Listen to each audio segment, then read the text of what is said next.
As we celebrate Independence Day downtown with music and fireworks, another musical milestone, Willie Nelson's 4th of July picnic, marks its 38th anniversary of calling Gonzales home on this day in 1976.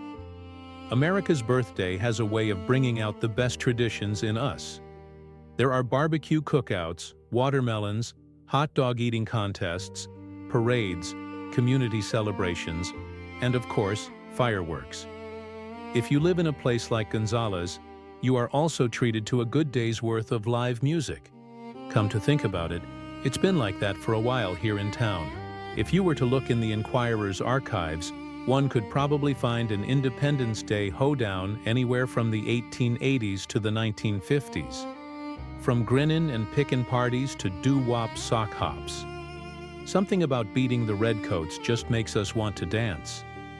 There was even a time when Texas' most patriotic cowboy, the captain of the Honeysuckle Rose, the red-headed stranger himself, came to town to serenade the masses. And he brought along a few of his friends.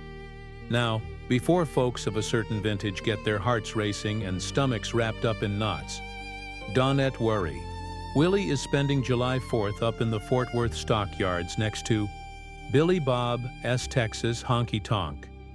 Instead of Waylon Jennings, George Jones, Jerry, Jeff Walker, and Leon Russell out in a country cow pasture, you have Dierks Bentley, Josh Abbott Band, Ryan Bingham, and Jamie Johnson at an outdoor amphitheater in the city with available VIP air-conditioned tents and toilet service.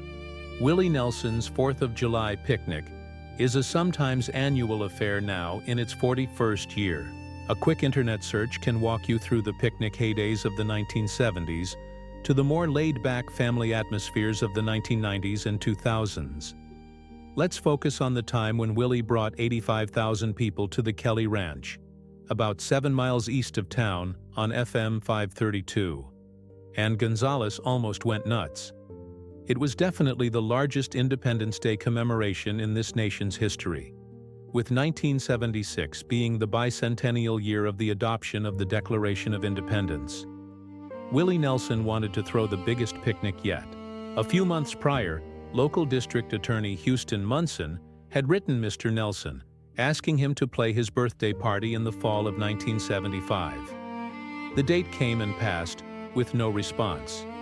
Then, reportedly, one day in walks the troubadour, asking Mr. Munson for his help in holding the concert. Plans were made to host the 3-day festival near town, but many residents wanted nothing of it.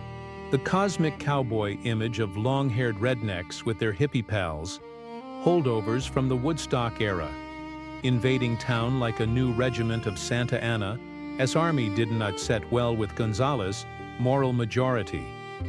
In one corner stood CLUD, the Citizens for Law, Order and Decency, and their attorney Alan Wells of Killeen.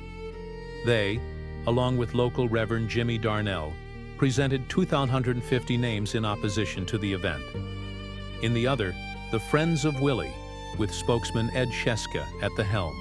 This group tended to look at the economic benefits that the picnic would bring in addition to publicity and exposure.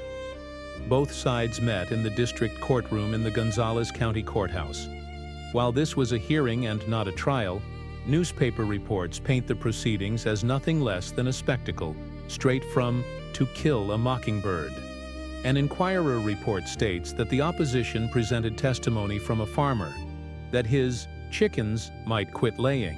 One hog farmer contended that his animals might get sick, and traffic conditions would prevent a veterinarian from getting there to help them. Additionally, Deacon Tom Lee of the St. James Baptist Church wondered what would happen if his 100-year-old father needed medical attention on the day the roads were clogged with festgoers. The motion to hold a multi-day picnic was denied by County Judge Henry Valentine. With the prospect of defeat, the Friends of Willie regrouped with a plan. On June 4th, Houston Munson hosted a benefit at his ranch for a hospital clinic in Moulton. The musical guest was none other than Willie Nelson himself. To reach a compromise, it was decided to host a one-day picnic only. This time, Judge Valentine agreed, and the picnic was back on. Said Reverend Darnell upon the reversal of the decision, Though we are still opposed to this evil coming into this community, we will respect the office of county judge and his decision. The lineup was impressive with classic country acts, appearing alongside the new era of outlaw stars. Willie Nelson, Waylon Jennings, Chris Christopherson, Leon Russell, Jerry Jeff Walker, Roger Miller, George Jones, Bobby Bear, Ray Wiley Hubbard, David Allen Coe, and more. Fans arrived as early as Thursday, with estimates of 75,000 people on the ranch by Saturday. Promoters announced that 135,000 tickets had been collected at the gate. Not everyone paid the $10 ticket fee, though, with some patrons finding their way under the fence that cordoned off the concert area. Getting there, it turned out, was a bit of a challenge, says picnic veteran John Lifford. It took us about an hour and a half to get to Moulton, and I live on Moulton Road. It was just bumper to bumper, he recalled. I went to several picnics. It was kind of cool, recalls Gary Anderson. I had my station wagon and a tent and a couple of coolers. Man, I was set. One attendee was Lori Kelly Taylor, who is the daughter of the site's owner, Sterling Kelly. Locals came out in droves just to gawk and see what was going on, she recalled. As a 20-year-old college student at the time, Taylor made an investment in a concession stand in which she hoped to benefit from the masses. She and her then-boyfriend bought lumber to make a stand selling popcorn and sandwiches. When patrons began bringing their own food, her entrepreneurial dreams were dashed when that hard work, as well as a $1,000 booth fee, went down the drain. It was deemed a success for Gonzales. It was a huge financial boost for Gonzales, Taylor said. But it was a huge financial disaster for her concession stand. She eventually got over it, and Willie Nelson was allowed on her radio again. Backstage was professional photographer Scott Newton, who has made a career out of shooting concerts and special events. He has photographed the Austin City Limits television show since 1979. By 1976, he had already attended a couple of picnics. It was as wild as anything I've ever seen, Newton said. The heat was brutal. The crowd was brutal. I've never seen one worse. He ended that by stating that he's been to a lot of festivals over his career. Not that the whole ordeal was a lawless, drug-fueled hippie mess, that's not his point. But there were elements that were. It was one of my most vivid experiences as a concert photographer, he continued. For whatever reason, the front part of the crowd thought it was a good idea to shoot Roman candles at each other, Newton said. The women in the front area also hightailed it out of there because of groping, which is unacceptable in any setting. Backstage was interesting as well, he described. David Allen Coe was photographed with a pistol in his back pocket, and a fight broke out one night between 3 karate guys and a bunch of cowboys. Add in the rain, and it was quite the experience. The music was great, Newton continues. He didn't know why it got that wild. All the rest of the picnics were fascinating and peaceful.